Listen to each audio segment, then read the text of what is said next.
Welcome to our panel, Managing Safety as Aviation Goes Green. I'm Nancy LeBoux. I'm the Acting Assistant Administrator at the FAA for Policy and Environment. And our panel this afternoon is focused on managing safety as we confront the myriad of environmental issues that we see going forward, both today and as we move into the future. I think you've already had a panel this morning on next gen and some of the issues we see going forward as transportation evolves. Our panelists today represent a great assembly of talent from across the different facets of aviation. I have Dr. or Captain Berenji, who's the Vice President of Safety and Environmental Regulation for the General Authority of Civil Aviation of Saudi Arabia. He's also a member of ICAO's global climate change group called GIAC, and he's a commercial pilot and a member of the Flight Safety Foundation Board of Governors. So you can see he wears a lot of different hats.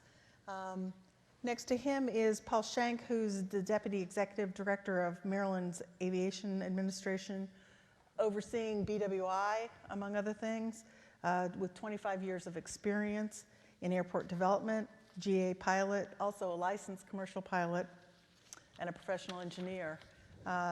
Next to him is Renee Martinagel, who's Vice President, General Counsel, Corporate Secretary, Chief Compliance Officer, and Head of Environmental Affairs for Airbus North America. And last but certainly not least, Nancy Young, who is the VP for Environmental Affairs at the Air Transport of America Association, and previously had a vigorous climate practice with the firm of Beveridge and Diamond. And I think most of the people that know her and know of environmental issues has been very vocal on the part of the airlines. So with that, I'm going to ask each of the members of the panel to do some brief opening remarks on what they see as the biggest environmental challenges facing us now and as we move forward from their perspective. And I would like to start with Captain Berenji. Thank you. And if I may start, I would just like to perhaps point out what too many of us here may consider point worthy for regulators. An output of a good and a sound aviation environmental protection effort for any government would cover at least 5 points. The first of which is an effective coordination and networking among government institutions. The second would be raising awareness and broadening participation. Third would be preparation of technical reports. Fourth would be organizing sectoral and cross-sectoral workshops and seminars. And fifth, capacity building and experience exchange with international institutions. These functions would represent a good output of any regulator in any state, be it for national or international green skies efforts. I also want to touch base real quick on some of the fundamental concerns that govern the green effort for all of us here, with reference to two bodies that are ongoing. Their efforts are well recognized. The UNFCCC with this key Article 4.8, which deals with funding and insurance and transfer of technologies to meet concerns of developing countries arising from the adverse effect of climate change and or impact of the implementation or response measures for dealing with climate issues. Two is the Kyoto Protocol with Article 2.3, which deals with parties in Annex 1 that shall strive to implement policies and measures to minimize adverse effects, including those of climate change, on international trade, social, environmental, and economic impact. With these concerns, I think we're kind of setting the ground for concerns of environment while maintaining safety standards in the aviation system. And as such, I think I would pass it over, Nancy, to. Okay. Paul? Good afternoon. When we're talking about the international end of it, from our perspective at Baltimore Washington International Thurgood Marshall Airport, which is a state-owned airport, commercial Category X air carrier airport, what we observe is that we don't have any mandates yet. And as you see throughout the United States, the air carrier airports are coming up with their own solutions in terms of how to handle greenhouse gases, carbon offsets, the greening of their airports is the lexicon.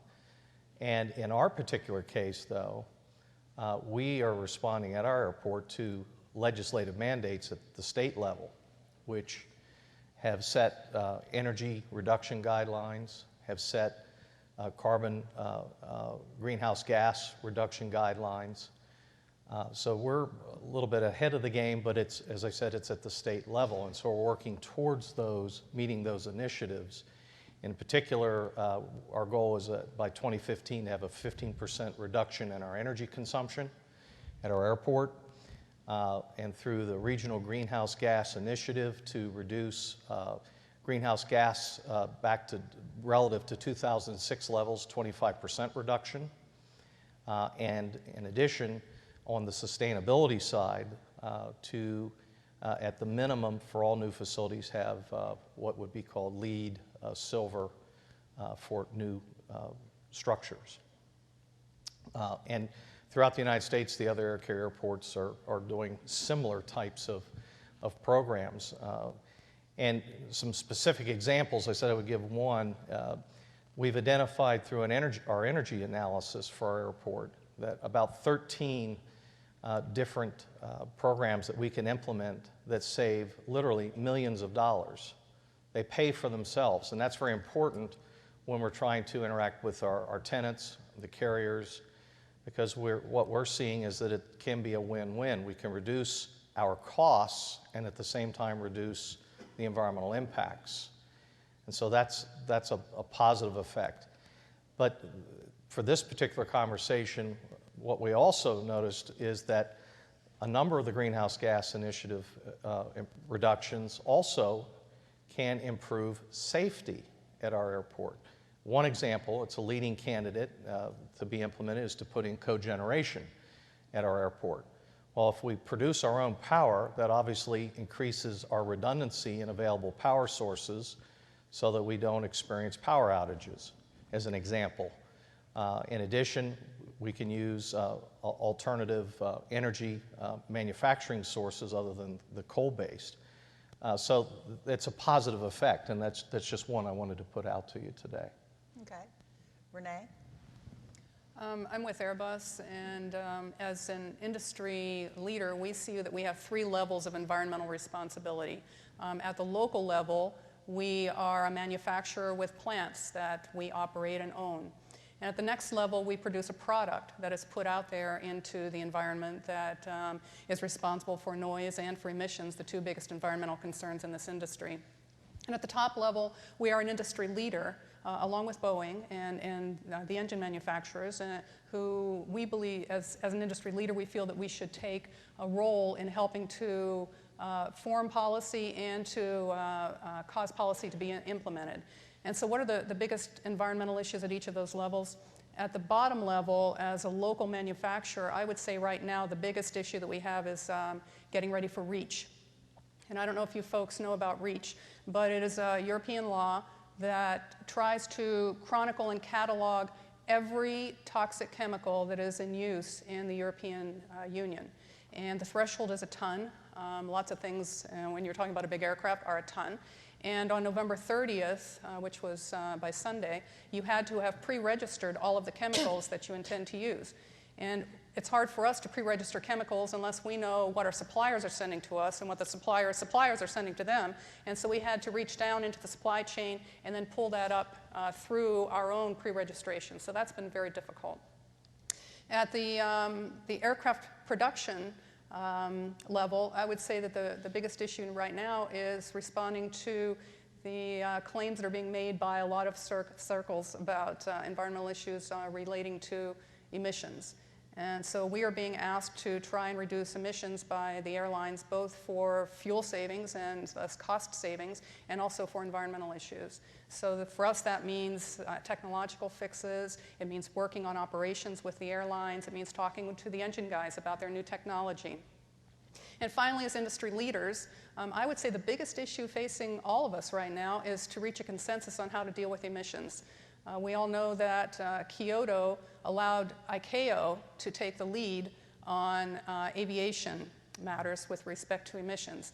And the replacement for Kyoto is coming along, and ICAO still hasn't been able to produce a consensus among everyone in the industry on how to tackle emissions. So I would say those are the main issues facing us right now. Nancy? Can I respond to Renee instead of, from an airline perspective, the issues that have been raised, we've been living with for many, many years. And I think a lot of you guys out there probably are feeling this, which is people are telling you that there's this new environmental issue and we finally have to pay attention. And yet the airlines and the manufacturers and the airports have been paying attention for a lot of years. It's not new to us about how to integrate environmental compliance into the work that we do. Noise would be a really good example. The accomplishments in the United States, for example, in bringing down noise over 90%, significant levels of noise over the last 30 years while tripling enplanements. Relevant to this conference, it really is how do you work in the safety side? And I think that we have done that very successfully with the mantra that safety must be paramount. And I think that has to continue to be the mantra that we use even for those of us that are environmentalists. I think to answer your direct question, climate change is the most pressing issue as a political matter to us right now.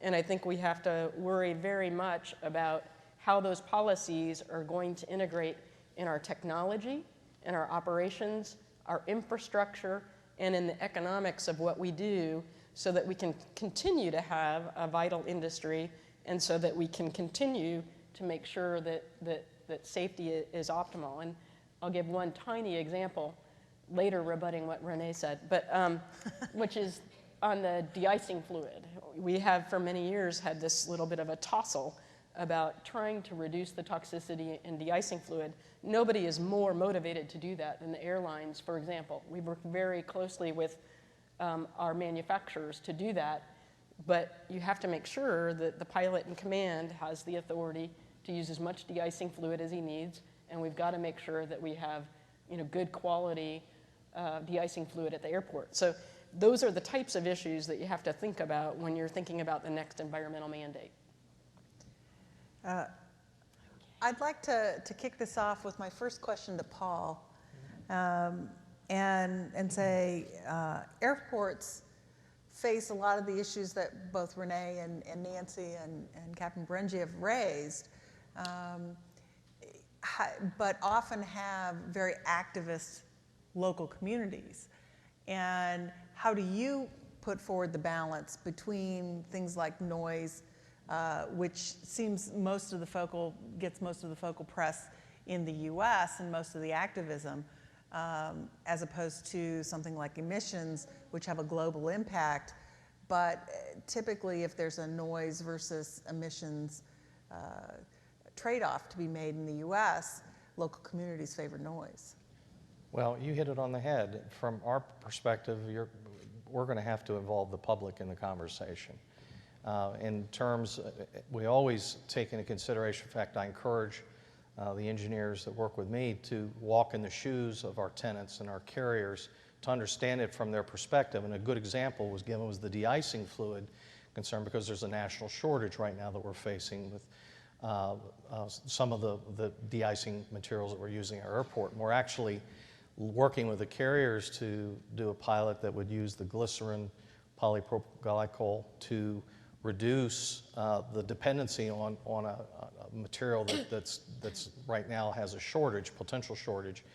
And what we're finding is that we can achieve the de-icing of aircraft and yet reduce the environmental impact. So there'll be a pilot, and we'll be supportive working with the carrier side. And then on the airport side for snow removal and ice removal, there's the challenges that we have with shortage materials there as well.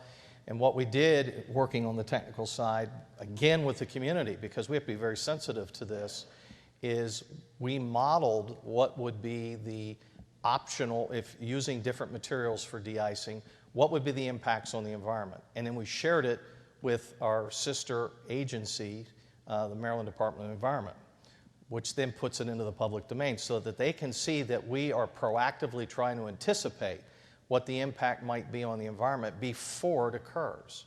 And so that's the solution we do. And it really falls with, it's like the Part 150 noise process that has the public interaction. We're using that model, essentially.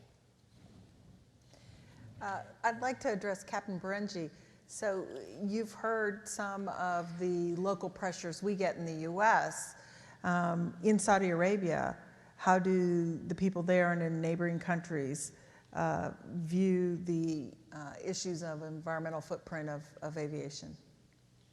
Well, if I may just comment earlier on some of the issues that are raised here, but on terms for airport management, it would be true globally, not just in the United States.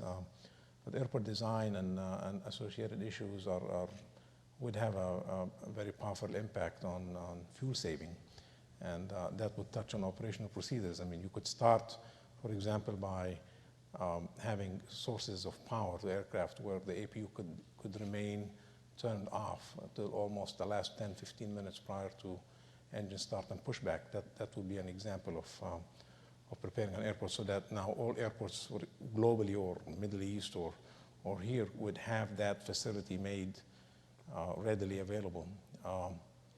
Not just in terms of de-icing activities, but again, we talk about taxiway design and the flow, the runway access and ATM interface with the management of the approaches for a landing or the departure itself, SIDS or STARS.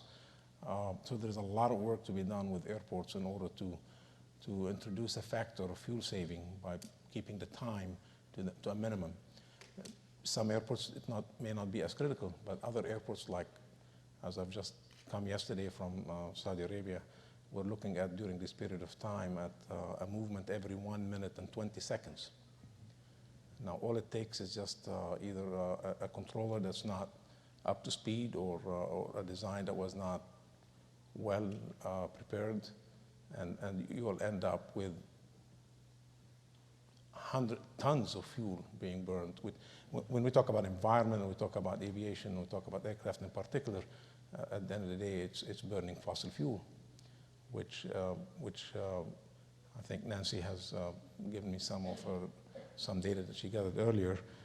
It's a very critical issue. So a lot of our activity nowadays aim at keeping those engines usage at lowest possible power settings and at optimum conditions.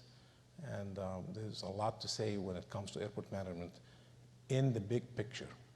So for the Middle East and for the future, you will find out that I think wise management would probably lead towards, what's a better word here, optimized design procedures and planning. And that would involve capital investment to clear these issues. Which actually leads me, Nancy, let me ask you, we're seeing a lot of talk about RNAV and RNP procedures, continuous descent arrivals, approaches like that would help minimize fuel burn, also help minimize emissions, but we've heard it requires a capital investment. and a fairly intense capital investment on the part of the airlines. How do you balance both the environmental and the need for the capital investment in these financial times? I think you do it by looking at the array of benefits that you can get from modernizing our air traffic control system, basically putting in the equipage both at the infrastructure level for us in the US at the FAA level, and the airlines putting the equipage in the aircraft. We get the better operations. It's a better experience for the flying public. Hopefully, the pilots also appreciate the ability to fly point to point better. We get the environmental benefit, but that's where you need to line up the costs and the benefit. When we talk about rolling out big infrastructure changes, if you roll it out in such a way that the benefits are not going to be realized for some time, then it's hard to justify the capital expenses, particularly in an industry and I'll use this word downtrodden, I guess, as the airlines are. So one of the things that ATA has been very keen on is really phasing the use of these types of procedures within the existing infrastructure, but then as we roll out next gen, which is so critical for us to have, to phase that in a way that you're getting the maximum benefits in the corridors that can benefit the most. That's where the capital investment makes perfect sense. And so I think we're looking at a 15-year plus time frame for rolling out next gen in the US. Let's prioritize those corridors where we can get best bang for the buck, both environmentally but also in terms of cost savings. If I could ask a follow-up, I mean, this is a safety conference, and we're talking about where the environment and the safety issues meet. Having new ATC procedures, having some of these new approaches take time and effort to integrate them into the current system. So how do you deal with that versus those things that you see the biggest bang for the buck, so to speak? Sure. I mean, it's absolutely critical that we have leadership from folks here in the U.S. again at ATO, like Hank Krakowski. He's showing a great deal of leadership, but I also want to tip my hat to our pilots and to the Airline Pilots Association and others who are really trying to work very closely with airline management, with FAA management and the like to, integrate the training procedures and other things that need to happen. ALPA, for example, has stood up an environment committee in the last few years and has had pretty significant leadership of that. And I know they've been focusing on balancing the drive towards these new procedures with making sure that the right maps come up when you come into an airport approach and those types of things. So I think the only way we can do it is to continue to work together. We definitely have a lot of differences in some of our priorities, and certainly when we get at the bargaining table, there are issues, but I think where safety is at issue and where environment are at issue, I've seen that we've really been able to work through those things. Yeah, Captain Parenti. Yes. We were talking about operational measures and optimizing these measures. They're not simple. You have to translate regulatory inputs and oversight to the very end user himself, or the unit, the end user, which would be either the pilot or the ATC controller or perhaps the mechanic but you're talking about a system now, for example, in the air carrier operations, where fundamental changes were made, different way of flying concepts are being used now. One of which I just want to mention, it's not an exhaustive example by any means, but they're using delayed configuration procedures right now to make a landing, where they would not extend the gear or put the landing flaps except at much later stages during the flight. This translates into less drag, translates into less thrust, translates into saved fuel. But that also requires additional training, and that requires newer forms of evaluations and testing. So the whole system is reassessing itself. But not for a small return. Some of the numbers that we're looking at right now, or is estimated, I'm still going to hold Nancy to give you the actual numbers of saving, but in terms of percentages, aircraft operation improvements by the operator or the pilots themselves would translate into 2 to 6% annual improvement. And that would fall into two classes: ground level changes of procedures, that is optimization, as well as in flight. The ground would include ground service equipment I mentioned earlier and CDAs. But when it comes to air traffic management and air traffic and navigation systems, it's not 2 to 6%. It's 6 to 18%. It's very significant. The problem with what I'm saying right now, and when I go to many forums and meetings, is everybody's treating it like it's a done deal. It is not a done deal. The theory has been done. The arguments for it has been presented. But who went out to actually see it being performed? And at what level? And where is the database that's being generated in order to capture this? It's a very, very difficult but a demanding exercise. And that's the part where the regulator must step in now and increase its efforts. And Nancy now will give you the numbers for them to give them the exact numbers that they're coming up with. Well, I think the numbers you're referring to, we've seen that 1 kilogram of fuel saved reduces CO2 in the atmosphere by 3.16 kilograms. So that's the type of statistics that we're talking about. I'd like to throw it over to Renee for a second. We've talked about both emissions issues and noise issues. As a designer and builder of aircraft, how do you decide which to address in what proportions? And for example, we saw the A380 decision favoring noise so that it could get into places like Heathrow. Well, obviously, we have to produce something that the customers will buy. And if the customers want an aircraft that's quieter because of local issues, then that's what we have to produce for them. We didn't take that much of a hit on the fuel burn on the 380, but yeah, there was a trade-off for us. But we're a responsible manufacturer, and we believe that we need to produce aircraft that will be quieter, but also have less of a fuel burn. And in that, we have to work hand in hand with the engine manufacturers, because obviously that's what burns the fuel. But ultimately, it's the marketplace that decides what we will produce, because they won't buy something that they don't want.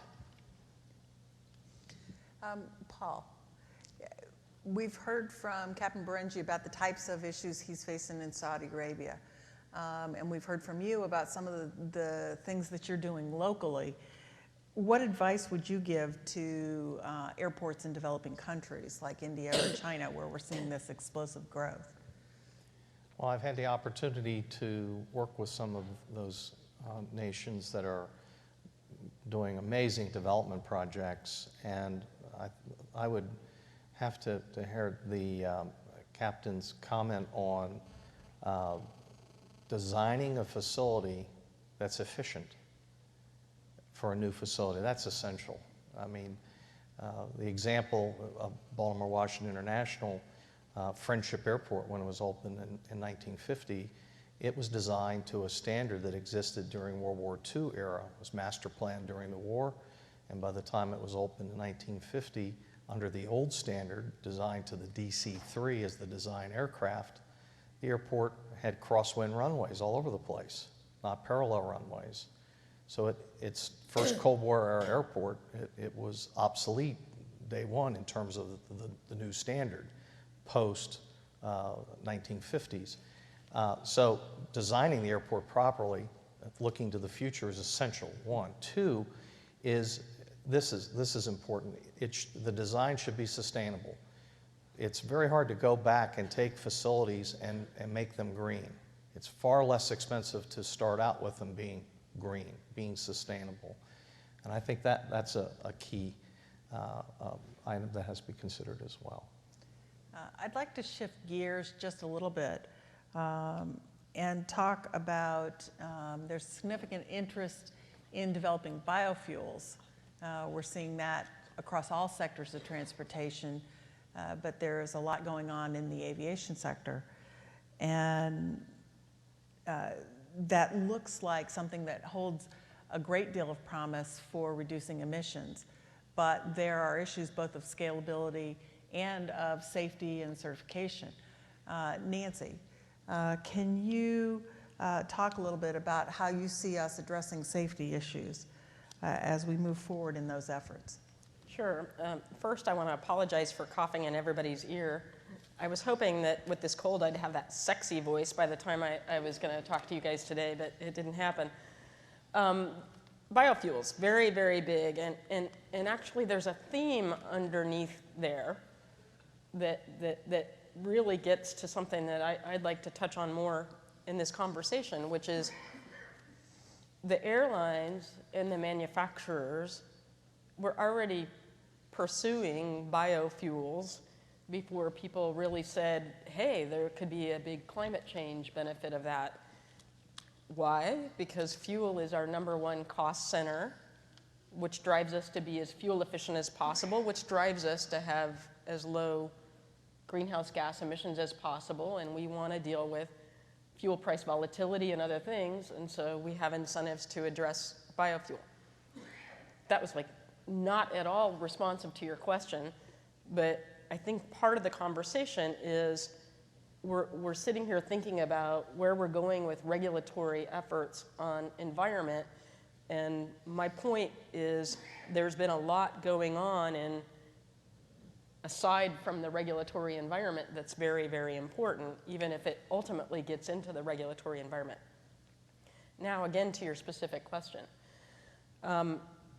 As Nancy knows quite well, because she and her folks are key movers in this, we have in the US and now reached out internationally, created the Commercial Aviation Alternative Fuels Initiative, which is driving towards environmentally friendly, commercially viable alternative fuels. And the airports are members of this group, the manufacturers members of this group, et cetera. It's universities, Canada, I see some Canadians here are engaged in our group.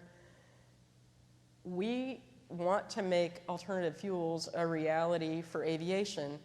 Alternative fuels for aviation are a higher hurdle than they are for ground-based units, which makes sense. You can't just pull over that aircraft at 36,000 feet if you have a little engine trouble. So we have to show that alternative fuels are going to be as safe as today's petroleum-based fuels. So the system, Nancy, that we're focused on is using the time-proven system of the ASTM process, which is the international standard-setting body for a number of things, but they have a jet fuel specification that they lord over with an amount of precision and an amount of guardedness that would make all of us proud. We're trying to work through that system with these new fuels to say, what do we need to do to prove not only that they do what they need to do to fly the aircraft, but that they meet every fit-for-purpose requirement to ensure safety and operations and reliability. So in the CAFE program, we have roadmaps for working through that with the new fuels. Right now, we're in the middle of working on, this is all exciting jargon, a Fischer-Tropsch process, getting that approved, the fuel derived through that. And for those of you aviation buffs from World War II, you will recall that that was the process that was developed by the Germans to come up with an alternative fuel when they didn't have petroleum-based fuels there. Well, that technology's been around a long, long time, but we've done a lot to perfect it. And we have the ability to bring those fuels online now, and I think, in fact, more environmentally friendly than today's fuel by some degrees. We want to get those approved, and we're working on pure biofuels as well. And the timeline for getting those in front of the ASTM group is 2009, 2010. So we have sort of a serial process for getting these reviewed. as you know, obviously FAA is intimately involved in that process as well. And I view it as a nice dovetailing of the ASTM process. They control the spec for the fuel, but FAA controls, as you all know, the certification of the equipment and the aircraft. And so you aren't going to let us use a fuel in the equipment that you certify that doesn't meet these types of requirements. So bottom line is, I think we have a cumbersome but very good process for making sure that we check all of the safety boxes and check them twice. Paul, did you? Yeah, I'd like to add something if I could. On the aircraft side, I mean, we're already there on the land side vehicles that operate at a large number of the air carrier airports in the U.S. and overseas. I mean, we've gone to biofuels already. We're using hybrids. We're looking at and using LPG for buses and ground service equipment. That's very important because that contributes. Like I said, it isn't just on the airlines and the manufacturers' backs. It's also on the airport and how we operate. And we are doing that very actively and learning, because you hit it on the head. Even though you say, well, you can't pull over at 36,000 feet, well, you really don't want to pull over with a busload of passengers either, trying to make the rental car facility. So it is new technology, and it does have, pardon the metaphor, bugs in it, but they're working them out through practical application in the field. Go ahead. I just wanted to perhaps just cap the fuel discussion here. From what we understand, the alternate fuel approach is looking at three separate targets.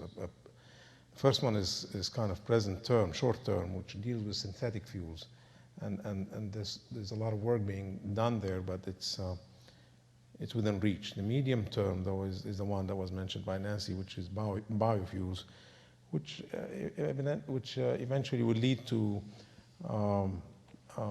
probably changes in engine configuration and the tolerances for dealing with the combustion within the engine itself. The long term, of course, is the final target, which dealing with cryogenic hydrogen and liquid methane fuels. That will be the one which, as far as the arguments for environmental impact, would only produce water and very, very friendly, environmentally friendly byproducts with the combustion. I just kind of wanted to cap off this. Yeah. Can we jump in on that a little bit? Completely agree with the horizon, that there are an array of things that can be possible over time. We are really looking to biofuels, though, to also be a drop-in fuel. I agree that some farther out options may require a new power plant type of system, but really, from an airline perspective, to be commercially viable, we need the biofuels in the next 15 to 20 plus years to be able to be dropped into the existing infrastructure, and that's part of that safety challenge, that you need to make sure that the fuel that you're producing is essentially equal to or non-distinguishable in terms of its relevant characteristics to today's jet fuel. And Renee's wanting to jump in. So the point about the drop-in is we cannot create a whole new airport and tankage and piping infrastructure with the capital that we have. And so we need to be looking, I think, as the captain is suggesting, to the far out future for those types of designs, and the nearer future, the next 15, 20 years to drop in. And one of the things that we're thinking of dropping in, since this is the environmental panel, is biofuels, as Nancy said. But from an environmental perspective, it cannot compete with agriculture. And so we need to find something that won't compete with land and water resources to provide a fuel for aviation. Because if you look at what aviation needs, I mean, the quantities are pretty vast, and let's not even get into the distribution. So we're looking at algae. That seems to be showing promise. There's also a plant called Jatropha, which grows where nothing else wants to grow. So, various groups within the industry are looking at these feedstocks for the biofuels. However, going back to the ASTM and safety, it takes a long time to get these things blessed. So we're just in the early stages right now of researching these particular biofuels. But my understanding is that the ASTM has not yet blessed the Fischer-Tropsch method for the coal to liquid, right? Right now, the ASTM subcommittee has before it the review of a 50% Fischer-Tropsch blend. And the committee is going to be meeting next week. In fact, to move that forward, we expect it to be approved sometime in the first quarter to the second quarter 2009. So it's not, no, it's not yet approved, but it is in the queue for review and approval. But as Nancy said, Fischer-Tropsch has been around since World War II, and it was used a lot in South Africa when there was the oil embargo because of apartheid. So, the point is that it takes a long time, which is good, because this is an industry that has to focus on safety. It takes a long time to get these substitute fuels blessed, and we're working on it, but the horizon is pretty far distant. I think one of the challenges that we have, too, is separating out and dealing with, which we must, legitimate safety concerns versus competitive concerns. And we're certainly seeing that in the alternative fuels area where some folks who think they have a better mousetrap, I would say, may not want somebody else's process to get blessed. And so working through that with the experts is a very critical thing as well. And ultimately, the industry has to come up with one solution, because we can't afford several. And so we have to reach a consensus on what works. I think I want to add something. That's the challenge, though. You mentioned several times about the fuel distribution system. It's going to be on the airport. Here we thought, hey, we have a great solution to reducing safety of fuel handling. Use hydrant fueling. That gets the fuel trucks all out of the fuel farms, driving to and from the aircraft. We find a number of incidents occurring, spillages occurring, impacts with aircraft. I mean, accidents happen. The hydrant system helps to ameliorate that issue. But now we have the possibility, and that's the question, different fuelings that we're talking about now dealing with. So it's going to put more challenge on the hydrant fuel system, which is, I think, is a great safety solution from the airport perspective. But you're going to have the new challenges about what you're going to be flowing through these systems. I'd like to raise, we have a couple of questions that were emailed in, and I want to give the audience an opportunity to also ask questions. So let me go with the first question that we got from through the emails, and that was, excuse me, CDA approaches are perfect opportunities to reduce carbon footprints in aviation today. Unfortunately, today's airspace redesign doesn't support that very well. How do we break down the barriers to create opportunities for new environmentally friendly airspace redesign? And as a regulator, Captain Berenji, you want to talk about that? Yeah, CDA is a what's the word? It's a collaborative type exercise. You can't a controller that doesn't know what he's doing would ruin any setup for a CDA. A FMS system on an aircraft that was not, the software was not well designed or has bugs in it, or the cost index was put down with errors by the carrier itself or whoever put in the database, would also ruin the CDA. And in fact, when you actually, as an operator or as a regulator, when you observe the operator trying to perform CDA approaches, it is a complex maneuver. The flight crew members have to decide, using the in-flight systems, at what point is the top of descent. And then from the top of descent, the crew members would have to continuously update their awareness of their descent. The idea behind it is it's a power off to the extent possible, the power off situation, so that you don't need to add any power until you're within 1,000, perhaps even 1,000 feet or so. And I've seen then with the CDA different interpretations by different carriers of how they want to do this, and it is translated by an instructor pilot or a check airman to an operating crew member.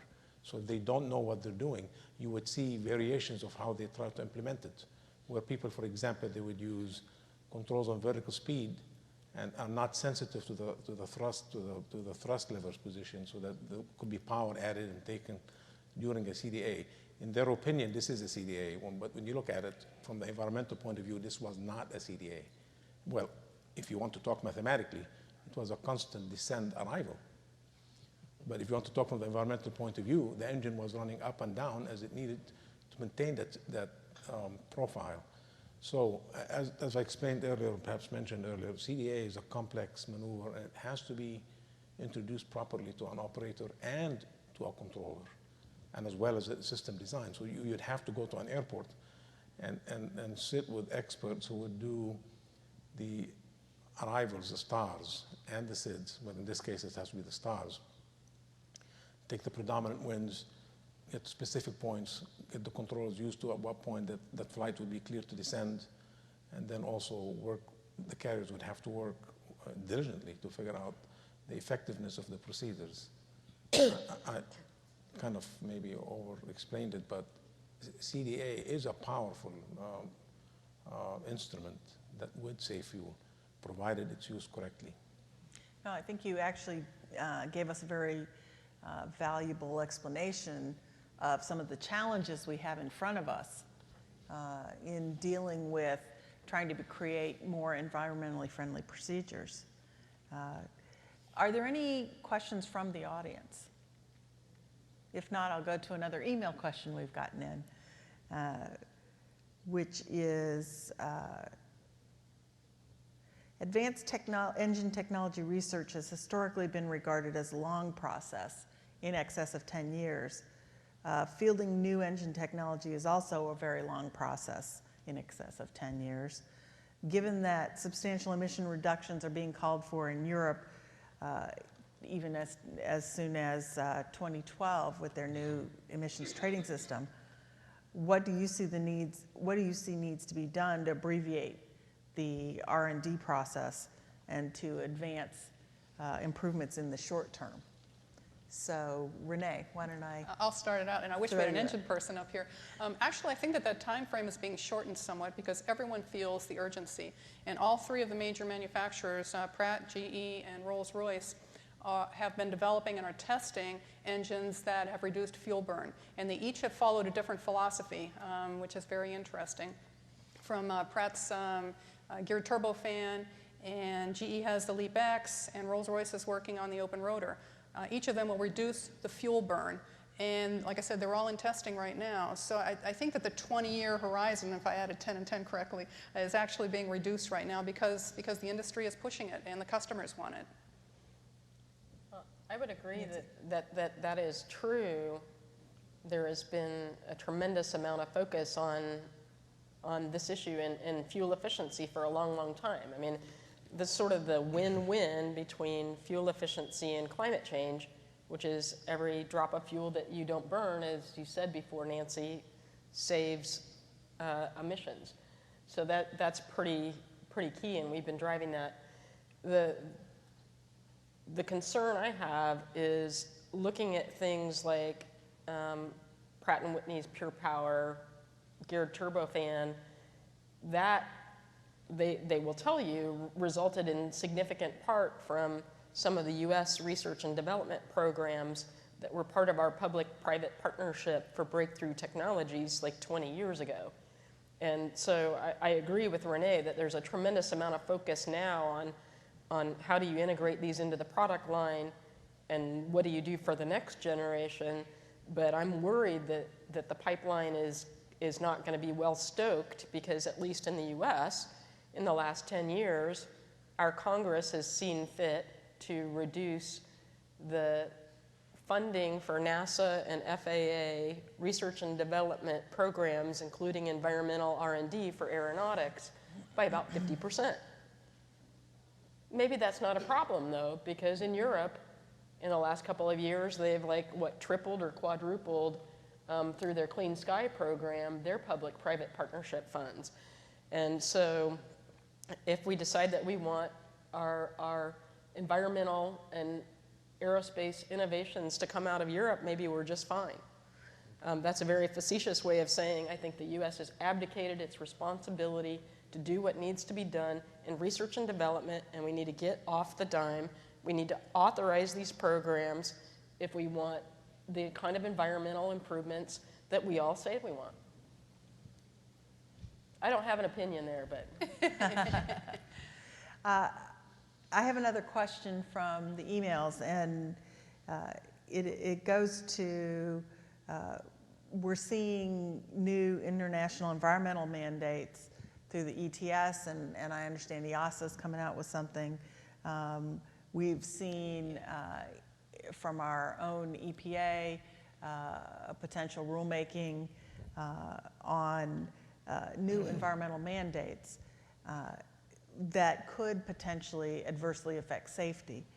How do you address the challenges that are posed by balancing the emissions and environmental mandates with those of the safety mandates of the regulators? Who do you want? Why don't you start, Captain Berengi? That's fine. I would just have to go to a term that's being called inventory management, which deals with starting a method, or at least implementing different approaches to measure what do we have, to quantify it, and then also to deal with either distinct methods or to deal with the management of the emissions themselves. How do you find the relief for it? So if you want to put rules, you need to sort these out first and sort it good, so that the rules would serve you right. This is a big challenge yet, and the UNFCCC did a lot of work in there, and some technical data was also supplied with IPCC towards that direction. So my only remark on this is, if you want to have rules, then you need to set the base appropriately, know what targets you're looking for, remain economically viable, technically achievable, and there's a lot more involved into this. So I don't know what's exactly in the pipeline with this, but it's not that I would say it's not a wise move or a move that's done hurriedly, but I think it deserves looking at it again. You need to get some of these issues among the stakeholders carefully explored, and then look into taking measures into a standard of a rule, or into the status of a rule, because then you would have to perform. The industries have to perform to that target, and if you've done a poor job with it, everybody will pay if that's going to be the case. Yeah, I would add, and it's something that we've talked about as a group, and both here and at the state level, at the airport level, and that is, these mandates need to involve the industry. Any of these environmental mandates, they've got to look at who the user and operators are, because safety is the paramount concern. I think that has to be the overriding issue. So you can't compromise safety. So from my perspective, that's a pushback that's got to follow with these considerations for legislating environmental enhancement. Renee? And I'm going to pile on to what Paul just said. What we're noticing is that these government initiatives are coming out of the environmental sector, which makes sense, but with very little input from the industry. And this isn't the cement industry, it's not the electricity industry, it's the aviation industry, where safety is paramount. It has to be, and because, I mean, we all understand that, and I don't even have to explain it. And so we need to get the word into the policymakers that they need to talk with us in order to be able to set appropriate standards. I read through the EPA's ANPR announced notice of proposed rulemaking with respect to aviation, and I was surprised to see that as authority for some of the statements that they made, they cited to press releases. They weren't talking to industry. So I don't know, and Nancy, I know that you're government, and I don't know how government talks to government, but I think that's what has to happen. Well, I would add, I mean, I think that that is a challenge that we all face. And I would go back to one of the things I said at the beginning. The environmental issues have been around for a long time, and we've been working on these for a long time. But politically, they've gotten more elevated. They've gotten, with climate change in particular, much more hysterical, I would say. And so you have a new set of people emerging who kind of have this view that if it wasn't invented here, it never happened before. And so without necessarily thinking about the structures that have been in place, for example, with FAA, for years to prioritize safety, if you have a new agency that is empowered either at the national level, or we're seeing this at the international level. I think the captain made a good point earlier where we have the International Civil Aviation Organization. It's a group of countries. They know us, they know the issues in aviation. They're charged with setting international standards for aviation. But now we have this other group, the United Nations Framework Convention on Climate Change, the UNFCCC. Oh gosh, it's a set of countries. Oh, it's the same set of countries at ICAO, but it's a different set of people. It's the environmental people instead of the aviation people. And if we can't find ways to make sure that there's integrated discussions, you're going to get these decisions that don't make sense, sort of the stovepipe decisions. And I have to clarify, a long time ago I said, oh, I don't agree with Renee. That was actually going to be my point about ICAO, which is we focused a lot on what ICAO hasn't done because they haven't done something that will make the climate change community happy that we're done. But ICAO has done a lot of things. ICAO, for example, commissioned the first and only sector-specific study on climate change, which is aviation in the global atmosphere, 1999. No other sector has been studied to that degree. ICAO has come up with state-of-the-art guidance on operational measures to reduce fuel burn and emissions. And guess what? Some of the Transport Canada guys here who worked on that were very keen on making sure that the safety aspects were paramount in that. ICAO's come up with guidance on voluntary measures. They even have guidance on emissions trading between countries that mutually agree. So ICAO's done a lot, and that's the little bit where I disagree with the Renee. Yes, there's more that it can do, but that's what we're working on now. I may say on this, I'm just making a quick intervention here. The emissions from aviation runs around 3% of the total environment, impact on the environment. So perhaps this may explain why, and the initial days of founding the ICAO, at that time I don't think there was even a clear article that dealt with dealing with the environment. When, as humanity progressed through its sophistication with technology, and it started to observe, of course, all the problems associated with what we're doing as humans to the environment, the United Nations tried to deal with this, and they tried to do it under the UNFCCC and other Kyoto, for example, was another example of it. And but they ran into serious problems because of fundamental differences and concepts of how we handle this as a global, as an international body, where we had in Kyoto, for example, Annex 1 states and non-Annex 1, and CBDR, which is common but differentiated responsibilities, and concepts like CDM, cleaner mechanisms. So all these surfaced as they were trying to deal with the threat of what's going on to our environment. Now that all this been said, then they handed it over to ICAO. It was already in a very difficult state. And now ICAO, in its latest attempt, created this group called GIAC, which I'm a member of. And the US and 15 states in total who are trying to come up with some sensible way of resolving some of the most difficult issues that's been constantly dealt with in the United Nations as well as in ICAO itself, because they do have to come resolutions in the assembly.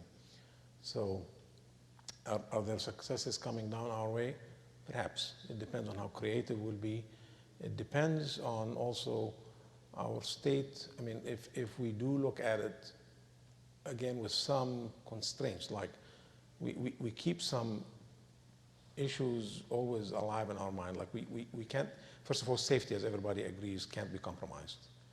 Then, of course, you're not going to burn any fuel if you don't do if you don't consume any energy and just stay at home, so to speak. I mean, so there's a line, a thin line between where we gradually take our present day of dealing with energy, consuming energy in the aviation sector, and slowly improve on whatever we find, whatever areas of technology or areas of operations or areas. And we haven't discussed anything about market-based measures, but that's another bag of worms by itself. And then we will be looking at also improved, and I think this is where I'm hearing this idea of notice of proposal we're making from either the FAA or another government agency in this country here. So if that's going to be the case, I think that there's going to be you have to pay a lot of attention to what's being introduced to you. And what's being introduced to you will eventually spill over to the rest of the world, because obviously you and Europe and Annex 1 states are the leaders in this. And developing countries can only try to deal with whatever you dictate in the industry that you run. Nancy? I'd almost want to reverse a little bit, though. I mean, I agree with your observations, but I'd almost want to reverse or put the shoe on the other foot, which is ICAO's been around since 1944. ICAO's had the responsibility for international aviation since 1994. I mean, 1944. Did I say 94? Yes, you did. They've been around since 1944. And they've had this responsibility and recognized that safety has to be paramount since 1944. The UNFCCC comes along in the 90s, Kyoto 1997. Those are new things. And in my view, they recognized, rather than giving ICAO the problem, they recognized that ICAO had the authority there. And maybe that's part of where the opportunity is, which is to, for ICAO, what it's done so far to be viewed as pretty significant. In fact, it's done a lot more than the UNFCCC has done. But also, when you look at possible unilateral measures, like what the European Union has done, which is on October 24th, they approved legislation to add aviation into their emissions trading scheme unilaterally, including flights from the US, including flights from Saudi Arabia, from anywhere into Europe. It's that type of unilateralism that threatens international aviation. Ultimately, it could threaten safety. I mean, ultimately, they could decide that why are we bothering with ICAO standards at all? So I think there are some pretty big precedential issues that are here, and at least I'd like to think that preserving international aviation is a pretty important one. Again, not to the climate people see it very differently. They see it in reverse, but I think that we have to try to disabuse them of that notion. Let me ask, and this was a take on one of the email questions that we got. Nancy, you mentioned a number of things that ICAO has done. Yep. But given what we've seen from climate scientists and also the public opinion on concerns about global warming, we're hearing a lot about cap and trade. We're hearing a lot. We're seeing some bills on the Hill. As you mentioned, we're seeing Europe's emission trading system. We may need to move faster than the science R&D efforts seem to be moving. So at what point do you need to kick in market-based measures, as you mentioned? So first, let me ask you that, and then I'm going to ask you to follow up. Well, I think you actually already have a very significant market-based measure. I mean, just so that we're all on the same page, a market-based measure is a euphemism for economic regulation. And it's what you are supposed to do if the market isn't doing the right thing. You're adding a tax or a charge, and you're making that behavior more expensive so that you incentivize the right behavior. Well, in the US, for example, we've improved our fuel efficiency in aviation by 110% since 1978. That means we've saved 2.5 billion metric tons of CO2 from that, the equivalent of taking 18.7 million cars off the road each year.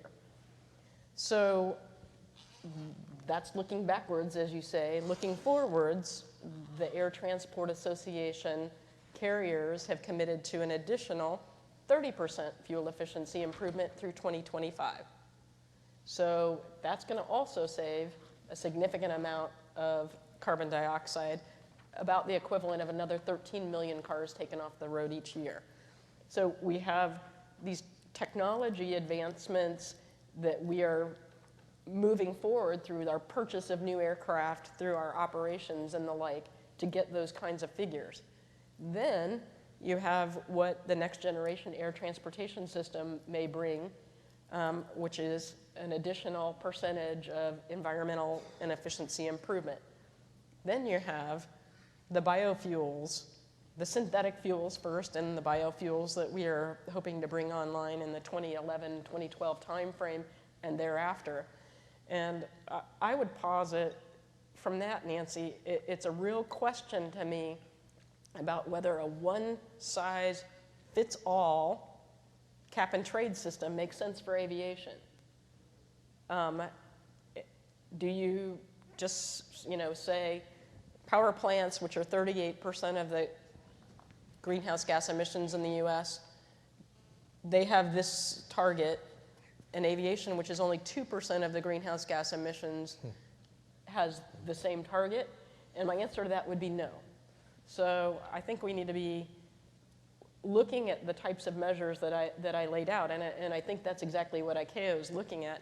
ICAO is looking at, as you know, because you're on the GIOC, a basket of measures that countries and regions may choose from that are appropriate to their circumstances. In the US, as I said, we have, well, let me give another statistic to make you crazy.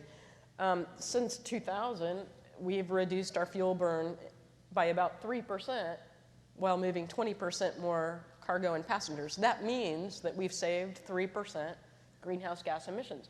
Over the same period in Europe, it's what, you can probably tell me the number better, they've increased by 28-30% their fuel burn and emissions. Almost 35. Almost 35%.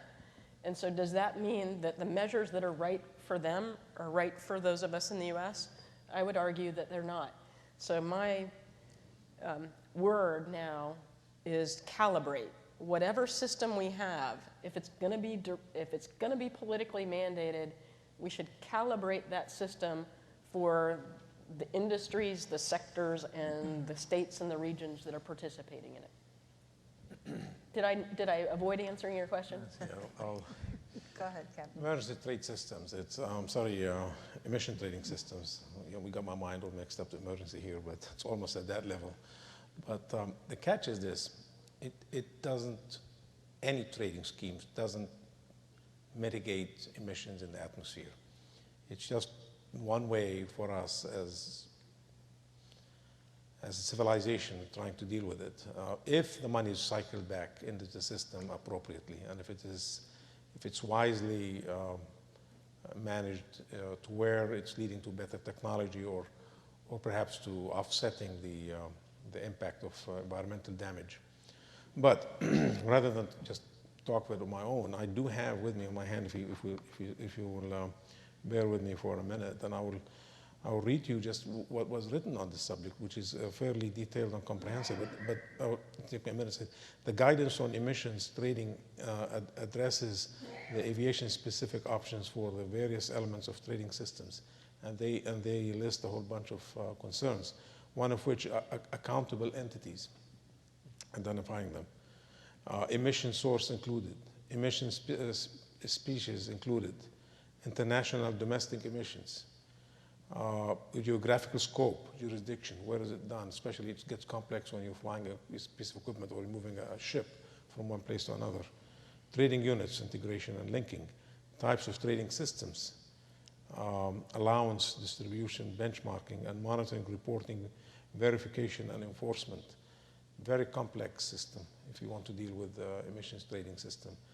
And if I talk, not necessarily representing the developing countries, but even developed countries would have a very challenging time with an emission trading system.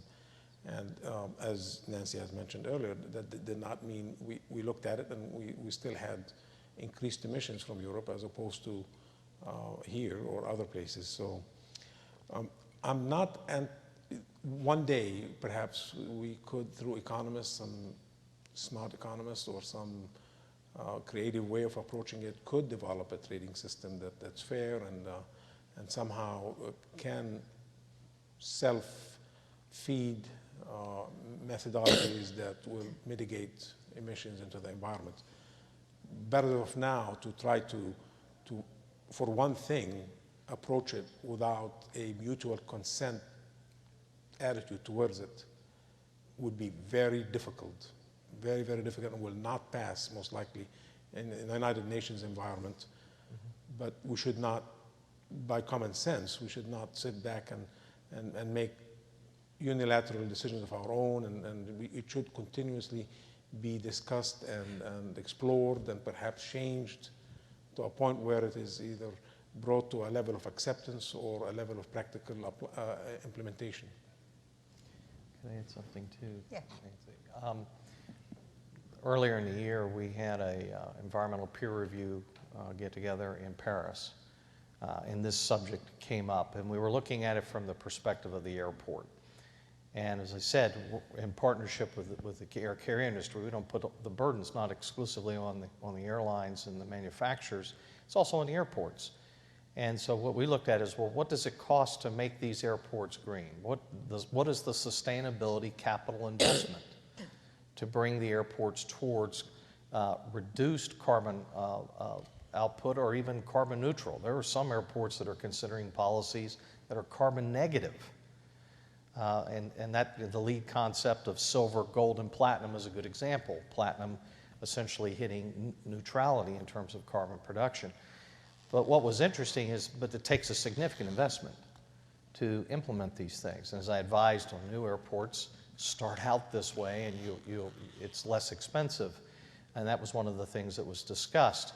But we also looked at the emissions offset, and it was interesting because what we saw is that we discussed it is that it was theoretically less expensive to purchase the offset than it was to make the capital investment at the point of emission. To the tune of 10 to 1 was the number that I saw from the industry literature at the time. But what we discussed, but there was an issue of the political correctness of this. Because yes, you're buying the offset because it's a global climate issue, but you have to address this in terms of what are you doing? And so the consensus of the group was, despite the opportunity for purchasing offsets, and there are many ways that people can do it, either regulated or voluntary, but certainly it was the proper thing to do is to do sustainable practices, in particular sustainable practices that show they pay for themselves. And so that was the solution. The tough nut was, but how do I finance it? How am I going to pay for that initial investment, particularly in difficult times as this? And that was the conversation that was held, and obviously a big piece for here in the U.S. is the past facility charge. And so what was discussed is there an opportunity for somehow making a sustainable project eligible under a PFC pipe process, or even having a green PFC as part of the argument for increasing PFC. But then that in itself then has controversy associated from the standpoint of the industry, because it's an additional cost. And that takes it out of the voluntary realm. So that, I just wanted to share with you the conversations that we experienced from the airport perspective. But I think Paul points out something that's a really good observation, that a number of the policies that people are talking about, taxes, charges, emissions trading, carbon offsets, those types of things take money out of aviation. And you say, oh, well, then that means you're a dirty industry if you can't do it as cheaply as somebody else does. That is wrong. I mean, again, 110% fuel efficiency improvement since 1978. We've already gotten a lot of the low-hanging fruit. A lot of other industries have not done so much, and they'd be happy to sell us carbon credits at this point, and we could subsidize their going green. And so I think that instinct that Paul is saying that the airports are feeling, which is how do we keep the money in aviation so we can keep investing in the new aircraft and the new engines and the infrastructure and things that are good for the economy and local jobs and the industry. That's really, to me, the way that we need to be coming at these questions. I saw we have a question from the Thank audience. you. I wonder if we could maybe come back to some of the practical issues of safety related to environment. And in the time that's left, I particularly would be interested to know from a panel's perspective whether they see the relationship between the environmental challenge and the safety consideration is one that is in partnership, has synergy, or on whether in fact there is a conflict between the two, because from my perspective that's a very important issue, because ultimately safety is the primary consideration, and it would be useful to bring that conversation to that sort of level if the panel wouldn't mind. I'd like, if I could, just lead off on it. A good example of an environmental consideration that has a safety impact potential at an airport. State of Maryland has a Forest Preservation Act. They want to control the amount of trees that are removed. Well, if you have a Part 77 obstruction of clearance issue with your airport, then that puts you in conflict with this act that's trying to prevent the removal of trees. The compromise, and that's why I'm optimistic that the industry can work a compromise with the environmental regulators, is that the language went through, it was passed by legislature, but it included a provision except in those instances where it would impact the safety of the operation of the airport. And so we are able to remove trees that are an obstruction issue at our airport without being held up by a law that's goal is to protect the environment. That's just one example. What I did is, I love the opportunity to talk about greening of airports, but this was a neat twist with a safety aspect. And we actually, as a group, went and looked at all the energy reduction, greening projects that we're undertaking in our airport, and we saw dozens of improvements in parallel in safety of the operation. And so the answer is yes, and I just didn't want to use the time to go into that list. Okay. And I'd like to mention another example, but on the same issue that's operationally oriented. The regs would require all international flights to carry 10% additional fuel for contingency purposes. This fuel was argued for a long time, should it be carried or not. So many carriers right now worldwide, and those who have the engineering departments, the organization, the sophistication to make decisions of this nature, are slowly shedding that 10%. And that 10% is not a small figure in fuel saving and fuel burn. Now we're taking it in steps. We've taken 5% off, and we're looking at what actually happens. What does the aircraft land with? Did they actually need it? And as the statistics are built in a period of time, and all indicators show that the operation remains safe, now we're taking the next step. So the 10% will be totally removed. And on a flight, I'm just going to give you some numbers. For example, from Riyadh to Jeddah, you're talking about roughly a fuel burn of about 130 or 135 tons, metric tons of fuel. That's 10% of that you don't have to carry. So, I mean, these are big figures, and if you multiply the number of flights per day for all destinations, that's a kind of change that's operational, but involved a safety element or a factor. But in terms of trying to become more environmentally friendly, this is one change that came to rules that touch safety. But in dealing with it, appropriate engineering readiness and know-how and operational capability was involved to reach that decision. So for the future, we may find more, and as technology also improves, we might find improvement of similar type. I think that there is a tension between safety and environment, and we've maybe touched on some of that throughout this.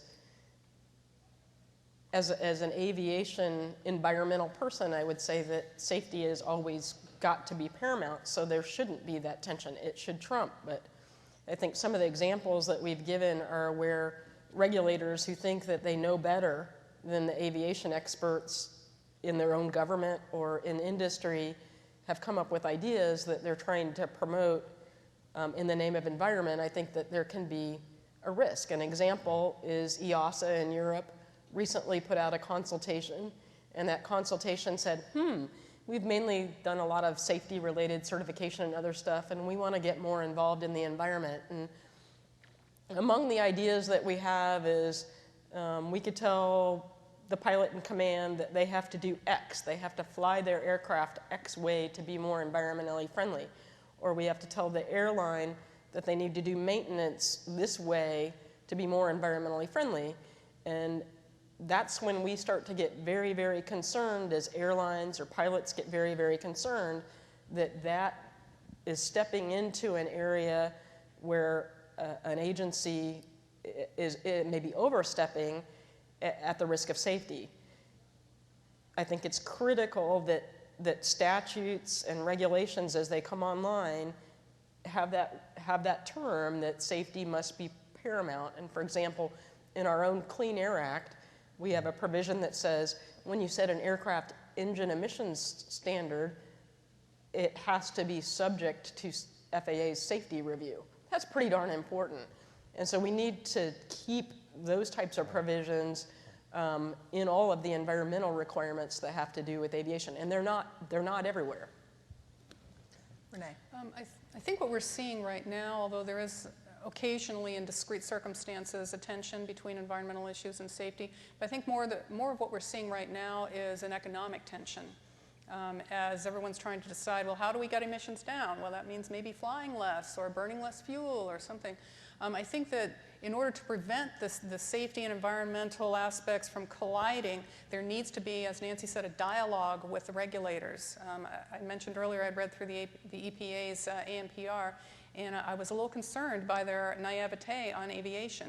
And I suspect that when EASA came out with that new statement, they didn't talk a lot with the industry either. So I think that there needs to be a dialogue between the industry and the regulators in order to ensure that safety is always paramount.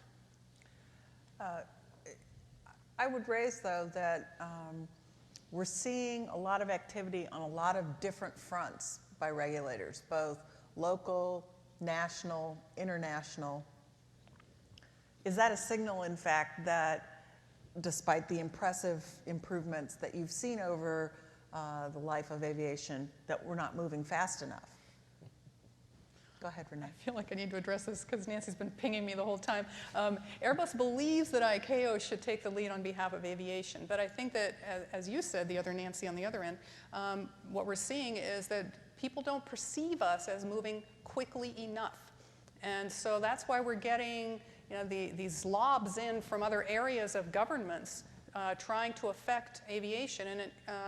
And next year, they hope to have a replacement for Kyoto in Copenhagen at the end of next year. And so what's going to happen to aviation and maritime, too, because those are the two that were excluded from Kyoto? Will those who are negotiating say, you know what, you guys haven't done anything in the last number of years, and so we're going to put you into whatever framework they come up with? It's entirely possible. So do we have a year to get ourselves together? Well, we probably have more than that. We believe that the industry should come up with its own solution and by consensus. But I think that events may be overtaking us. I would ask one last question, and I want to go back to the questioner that we had from the audience, and ask each of our panel members to address. We have a new administration coming in at the end of January. If you were giving them advice on how to move forward in addressing aviation emissions in the context of continuing our impressive safety record, what would you advise them? Captain Brangy. I go back to my initial model, and I said that I think every state that I've contacted or worked with, being in ICAO or in other forums, this is fundamental. I would suggest to the new administration that they perhaps review interconnections and the working between the FAA and your Environmental Protection Agency and whatever all related, and just see how they can optimize and interconnect better, and then just follow through the other points that I've raised earlier, such as increase research, come up with different policies that may, I mean, I myself am going through that list that I've mentioned earlier, but primarily increase their international also interface so that they keep in link with what's happening here and what can be advanced with the rest of the world. That's just basically what I would say to them as they come in. Paul? I would advocate, first of all, we need leadership, and we need, in my mind, begin to build consensus. We need to have engagement. Everybody needs to be at the table. And I feel it's important that whatever the mandate does come down the pike needs to be funded. That's the key thing from my perspective. I'm concerned about how I'm going to pay for what it is that we're handed. And I think I also believe that, again, it's not any one industry's responsibility. Now that may sound like, well, that just complicates it or obfuscates it, but it really doesn't. I mean, it's not just the manufacturer, it's not just the air carrier operator, it's not just the airport with respect to air travel. I'd mentioned how we had airport design that was obsolete 60 years ago, but we addressed it with the new technology, and we were able to plan parallel runways and start working towards more efficient operations. So I believe that you have to have, with any kind of solution that you propose, there has to be a technical base for it. It has to be fact-based. It has to have supporting data that says that it's a mandate that is measurable. It's got a metric associated with it, and a funding mechanism. Renee? It seems pretty clear that this administration is going to be focused on climate change in one way or another, whether they're going to push it through regulations through the Clean Air Act, or whether they're going to be able to push something through Congress remains to be seen, or maybe both. So I would say, please, as you're doing whatever you're going to do, talk to aviation, engage us in that dialogue, listen to what we have to say, so that whatever solution you come up with works for the industry without further depleting it financially. And I'd like to pick up on something that Nancy said earlier. I agree that it's almost criminal that there has been such a low level of government-funded, federally funded R&D in this industry. And so I would ask this administration to look at increasing the funding through NASA for new technologies that will make us a greener industry. Nancy? Yeah, I would pick up on that very much. I mean, it's interesting that sometimes we think about, environment, and we think about energy, and we think about infrastructure as very separate things, but and safety as very separate things. But in fact, they're so intertwined in this industry. And a lot of what you've heard today is that, on the environmental side, we have a lot of motivation to do the right thing. Infrastructure can help both at the airport level and in the air traffic control level. Energy policy, it would be very nice if our president would, in fact, adopt an energy policy, which we have been lacking for the last 3 decades in this country. And as Renee is saying, you can bring a lot of that together through investment. So I guess I'd be pretty much encouraging the new president to look at those things in the interrelationships and the safety aspects of what we do. I guess I would end on an observation that my boss, Jim May, made in Europe a few weeks ago, which I thought was very apt. And it was that when we had the Apollo 13 disaster, I shouldn't call it a disaster because it was really a triumph, but you have this accident and they come up with a way to deal with that accident, and they put the astronauts in the lunar module, and then they find out that they have a CO2 problem. They're not able to filter their air as they're breathing out, and so CO2 is building up. And so they say, Houston, we have a problem, we have to deal with this. And figuring out what they had in that lunar module was a way for them up in space to create something to deal with their CO2 problem, to deal with a filter. And I don't want to be Pollyannish about it, that this is an exact analog to what we're dealing with on climate change, but I think there is a lesson to be learned there that if you listen, if you share these experiences, if you take the technology and work with it, if you think about safety, you want to bring those astronauts home. I mean, if you bring these things together, then you're much more likely to be successful. They're not problems, they're opportunities. Opportunities. With that, I would like like to ask you all to join me in thanking our panel for a very interesting conversation.